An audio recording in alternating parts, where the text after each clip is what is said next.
10/10/2024 को मुख्य सचिव की अध्यक्षता में एक बैठक शासन स्तर पर हुई थी। इस मामले में गोल्डन कार्ड के संबंध में हुई थी।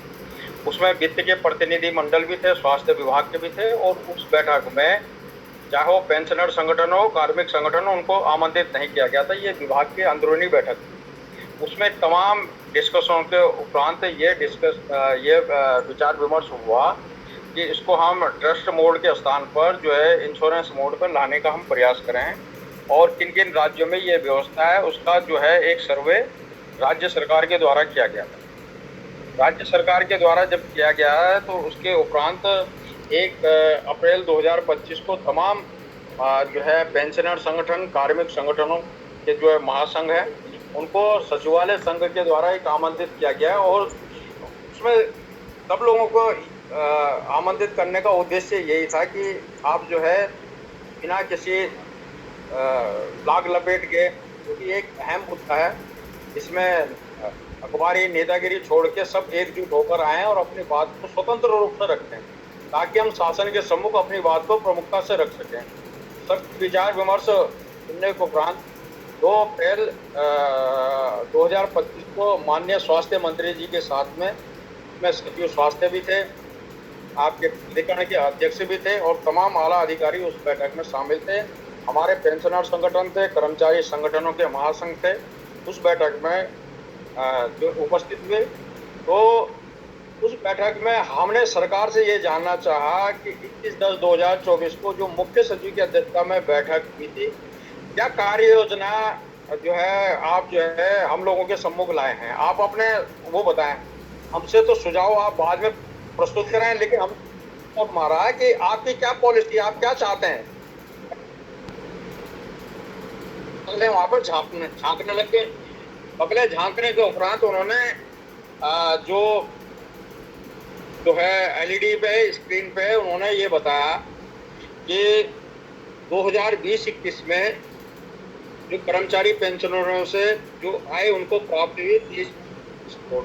ये बहुत, आप लोग सभी इसको जो है दृढ़ता से सोचें और देखें इसको। 23.25 उनका आय हुआ था और खर्च हुआ मात्र 4.06 करोड़ रुपए। ठीक 2021-22 में 125.34 करोड़ की उनको राजस्व प्राप्ति हम लोगों से हुई थी, और खर्च मात्र हुआ 44.55 करोड़ रुपए। 2022-23 में 140 करोड़ रुपए की प्राप्ति हुई और व्यय हुआ 119.89 करोड़ रुपए। 2023-24 में 109.85 करोड़ हुआ प्राप्ति, और खर्च हो गया उसमें 216.80 करोड़। अब यहाँ मैं बताना चाह रहा हूँ कि 2020 से लेकर 22-23 तक राज्य स्वास्थ्य प्राधिकरण को बहुत आय प्राप्त हुई और व्यय बहुत कम हुआ। लेकिन एक आदेश उसमें ये 2023 में एक आदेश के कारण यह विडंबना आई है। 2023 में राज्य स्वास्थ्यकरण को यह आदेश दे दिया गया कि गोल्डन कार्ड से जितने भी स्वयं आप होंगे जो स्वास्थ्य लाभ ले रहे हैं, उनका आप जो है दोबारा मूल्यांकन नहीं करेंगे, उनकी कोई रीचेकिंग नहीं करेंगे, जिसके कारण संबंधित हॉस्पिटलों के द्वारा मनमानी तरीके से जो है व्यय का जो है सीधे प्राधिकरण को दिया गया, जिसके कारण उसमें जो है 150 से 200% की बढ़ोतरी व्यय में हुई है, और जिसके कारण ये स्थिति आई है। उसके बाद 2024-25 में 490.25 करोड़ रुपए की वह आय उनको हुई है और खर्च हुआ है 525.24 करोड़ का। ये जो 2023 में जो शासनादेश राज्य सरकार के द्वारा स्वास्थ्य विभाग के द्वारा जारी किया, उसके बाद ही ये स्थिति आई है। मैं आपको बताऊं कि जो मुख्य सचिव की अध्यक्षता में 21/10/2024 को जो बैठक हुई थी, उसके बाद तमाम राज्यों का सर्वेक्षण उन्होंने किया कि उस राज्य में क्या क्या व्यवस्था है। तो मैं आपको बता देना चाहता हूँ कि हमने सारे सचिवालय संघ के द्वारा सारे आंकड़े जो है एकत्रित कर दिए गए थे, और उस बैठक में हमने प्रमुखता से इस बातों को रखा कि गुजरात में 3814 करोड़ का बजट प्रावधान चिकित्सा प्रतिपूर्ति के लिए होता है। ये राज्य के अपने पेंशनर और कार्मिकों के स्वास्थ्य सेवाओं के लिए हो। हिमाचल प्रदेश में 460 करोड़ रुपए का होता है। राजस्थान में 2716 करोड़ रुपए का बजट प्रावधान है। और उत्तराखंड राज्य में 600 करोड़ रुपए का बजट प्रावधान इन्होंने रखा है। हमसे अब होती है 500 करोड़ का, तो मात्र 100 करोड़ का गैप फंडिंग का मामला यह है। अब 100 करोड़ कोई बहुत बड़ी बात नहीं है। इंश्योरेंस मोड पे जो मैं आपको बताऊं कि जो हमारे राज्य चल रहे हैं वो दादर नगर हवेली एक छोटा सा राज्य है जिसमें मात्र एक हॉस्पिटल है।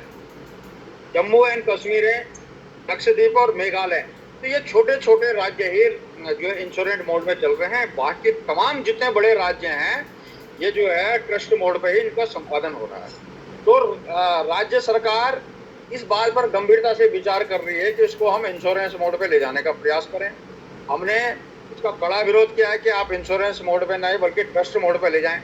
मैं आपको ये भी बता देना चाहता हूँ कि राज्य सरकार माननीय मंत्री जी ने उस दिन ये भी दावा किया था कि हम 5,000 करोड़ का हमारा बजट प्रावधान है तमाम विभागों के साथ में जो है, उसमें से हम 100 या 150 करोड़ रुपए तो हम कहीं से भी निकाल के राज्य कर्मचारियों के पेंशनों की सेवाएं दे सकते हैं। क्योंकि हमने ये बात रखी थी कि पेंशन प्रतिपूर्ति जो है, जब चिकित्सा प्रतिपूर्ति का जब बजट प्रावधान आप रखते थे 100 से 150 करोड़ रुपए का बजट, उसमें राज्य सरकार कोई कर्मचारियों से पेंशनरों से कोई अंश नहीं लेती थी, लेकिन चिकित्सा प्रतिपूर्ति राज्य सरकार की जिम्मेदारी होती थी।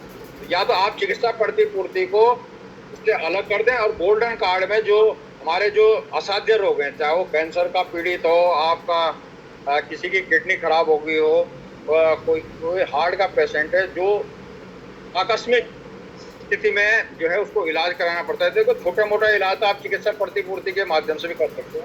लेकिन जब बजट प्रावधान एक आता है कि 10 लाख, 20 लाख, 15 लाख का जो है जहाँ पर आकस्मिक खर्च करना पड़ता है, तो तमाम हमारे चाहे राज्य के कर्मचारी है चाहे पेंशनर है इतना व्यवहार एक मुक्त सहन नहीं कर पाते हैं। और इसीलिए हम बार बार तमाम पेंशनर संगठनों को, राज्य के कर्मचारी संगठनों को भी इस बात का के लिए जोर दे रहे हैं कि आप इंश्योरेंस मोड को में ले जाने के लिए कदापि अपनी सहमति न दें और इसको ट्रस्ट मोड में संचालित कराएं।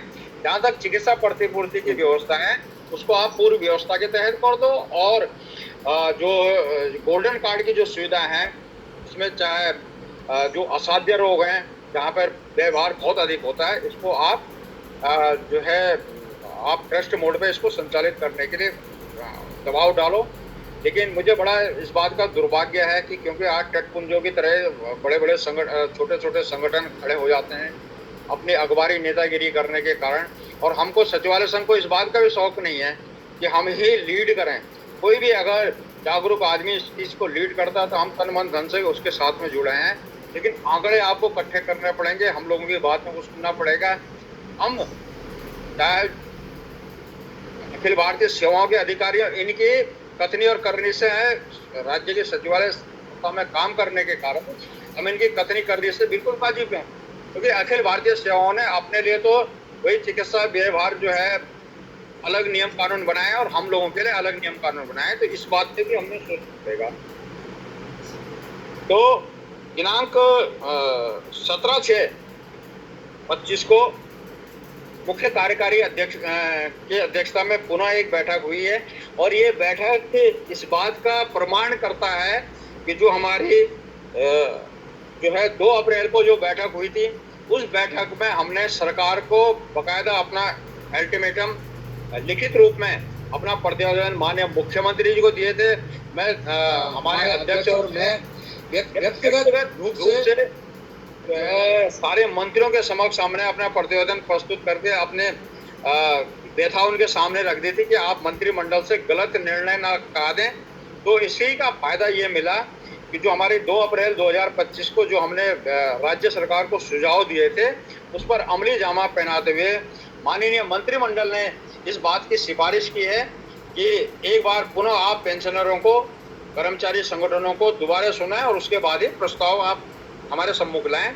ये हमारे लिए बड़ी विजय की बात है कि जो इसको इंश्योरेंस मोड पे ले जाने का प्रयास कैबिनेट के माध्यम से जा रहा था, वो प्रस्ताव कैबिनेट ने जो है वापस भेजा और ये कहा कि पहले आप कर्मचारी संगठनों को, पेंशनरों को सुने, और ये हमारी जीत है।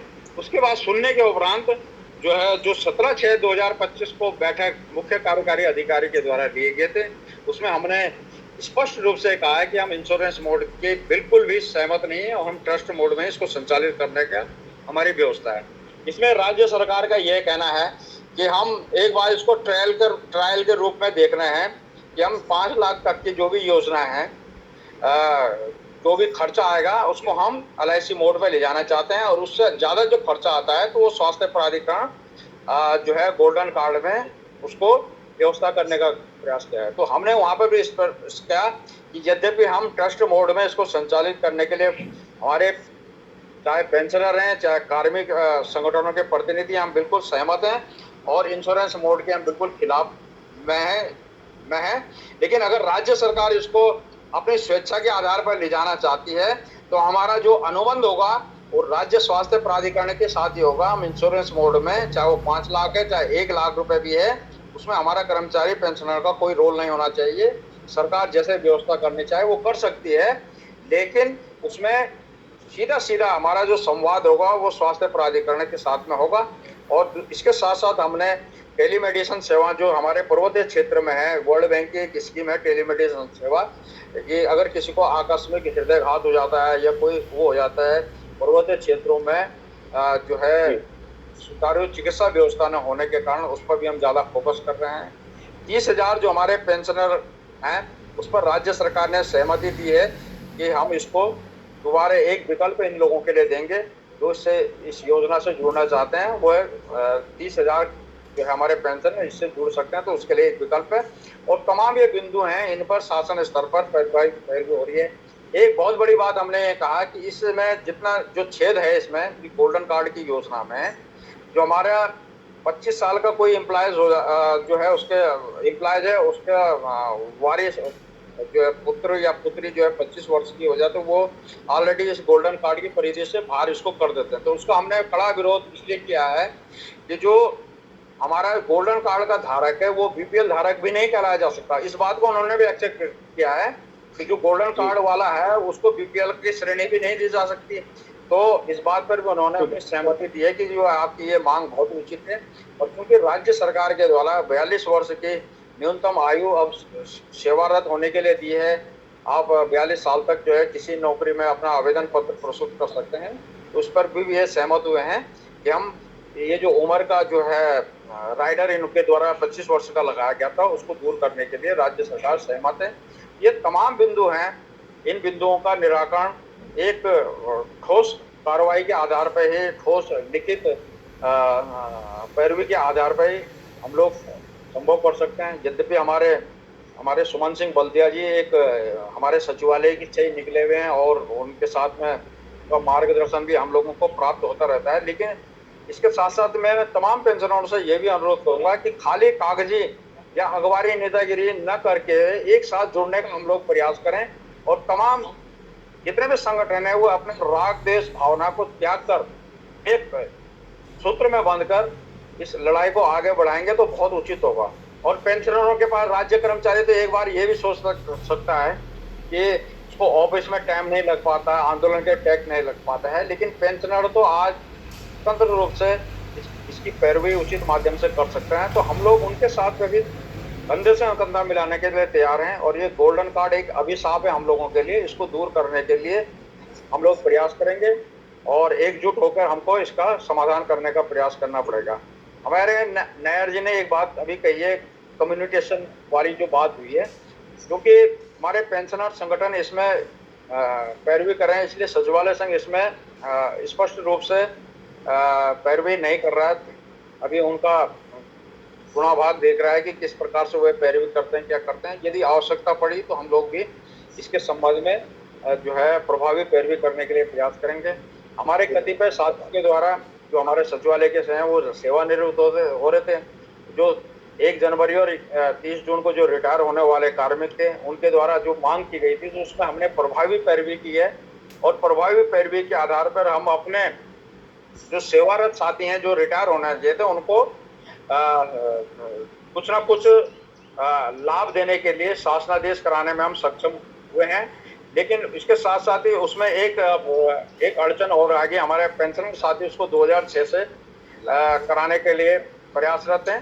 तो उनकी यह मांग भी उचित है, क्योंकि हमने जितना कराना था वो तो हम लोग करा चुके हैं, लेकिन अगर इसको 2006 से इसको रिव्यू कराने की आवश्यकता पड़े तो सचिवालय संघ भी इसमें कंधे से कंधा मिलाकर आपके साथ रहेगा। लेकिन ये तभी संभव है कि तमाम पेंशनर संगठन एकजुट होकर इस लड़ाई को आगे अंजाम देंगे। तो हम सचिवालय संघ की ओर से तमाम जो कार्मिक सेवारत संगठन हैं उनको इस लड़ाई में कूदने के लिए, हम विवश करने के लिए भी अनुरोध करेंगे।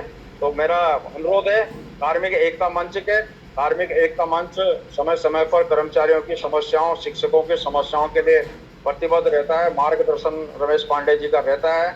और जिस प्रकार से हमने महेश डोबलियाल जी, स्वर्गीय दौलत राम सेमवाल जी और तमाम जो है प्रेम विनोद उनियाल जी, तमाम जो पुराने नेता थे आज हमारे बीच में नहीं है, लेकिन आज पैरवी करने के लिए सक्षम स्तर के नेता हमको नजर नहीं है। तो इनके लिए भी एक प्लेटफॉर्म करने की आवश्यकता है कि हम अपने तमाम जो व्यक्तिगत इश्यू हैं उनको छोड़कर जो है राज्य के विकास में और कर्मचारी पेंशनरों की समस्याओं के समाधान के लिए एकजुट हमको होना बहुत ही आवश्यक है। तभी हम इसमें जो है सफल हो पाएंगे। नहीं तो राज्य सरकार ने, हरीश रावत जी ने एक बीज बो दिया है कि जहाँ थोड़ा सा आंदोलन करो, हाई कोर्ट का डंडा हम लोगों पे चला देते हैं और उसके कारण तमाम कर्मचारी पेंशनर जो है बैकफुट पे आ जाते हैं। लेकिन इसके साथ साथ ये भी सोचने का विषय है कि उस समय हाई कोर्ट ने यह भी कहा था कि मुख्य सचिव और सचिव के स्तर पर कर्मचारियों के साथ में, उनके पेंशनरों के साथ में, उनके संगठनों के साथ में संवाद स्थापित करते हुए इन समस्याओं का समाधान करने का भी प्रयास किया जाएगा। लेकिन इसको कोई धरातल पर लाने का प्रयास नहीं कर पा रहा है। तो मेरा यही अनुरोध है कि हम सबको एकजुट होकर अपने एकता का परिचय देना होगा। बहुत बहुत धन्यवाद।